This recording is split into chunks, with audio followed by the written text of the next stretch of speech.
I'm just exploring my options.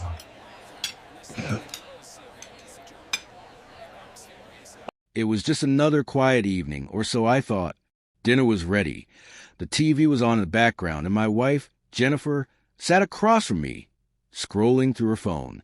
At first, it didn't seem unusual people check their phones all the time. But then, she said something that hit me like a punch to the gut. "I'm just exploring my options," she casually remarked, her eyes glued to her screen. I froze. Was she joking? Was this a test? My mind raced, struggling to process the words that had just escaped her lips. She wasn't talking about job opportunities or vacation plans. No, Jennifer was talking about dating apps while sitting across from me at the dinner table. In that moment, everything I thought I knew about our relationship suddenly felt uncertain.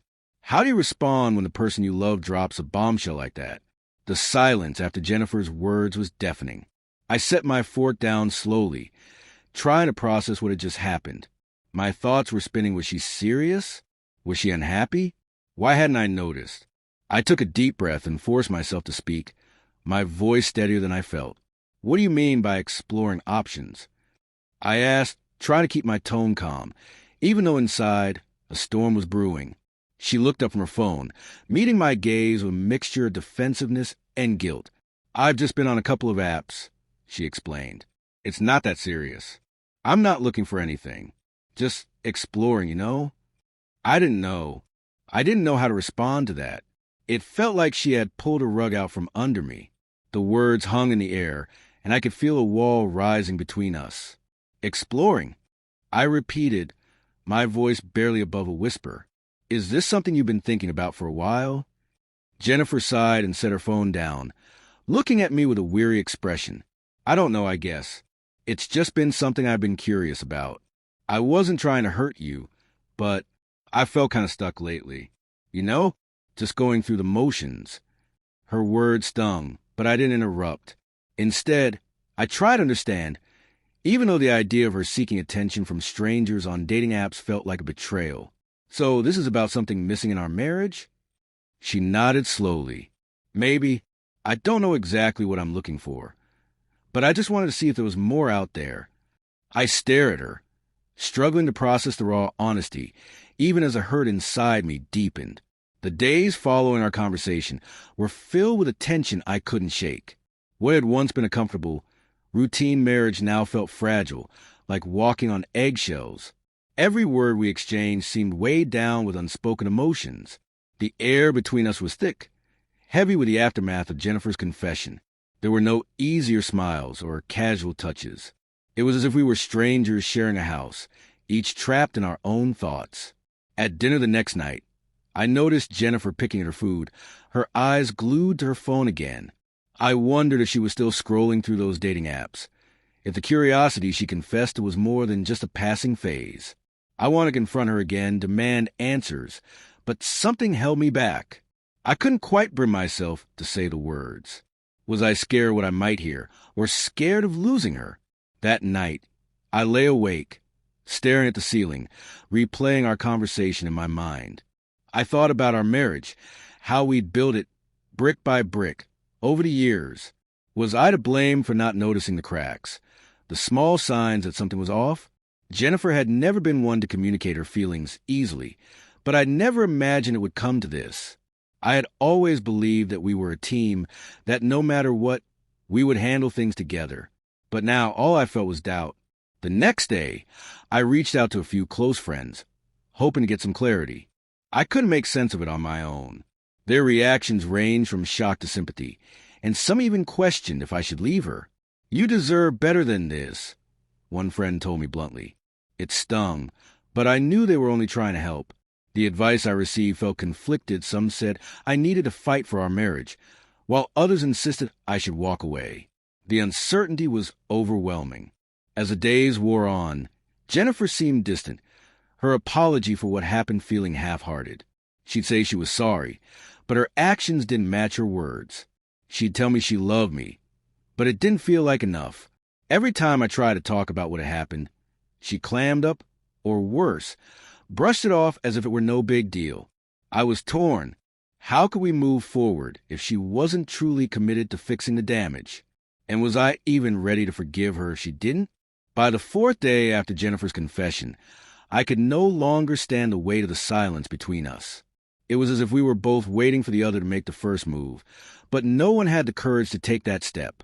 Our house felt more like a hotel, with two strangers passing through each other's lives without truly connecting.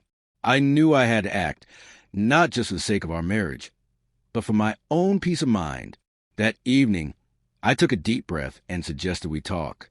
We need to have a real conversation, I said, my voice firm but calm.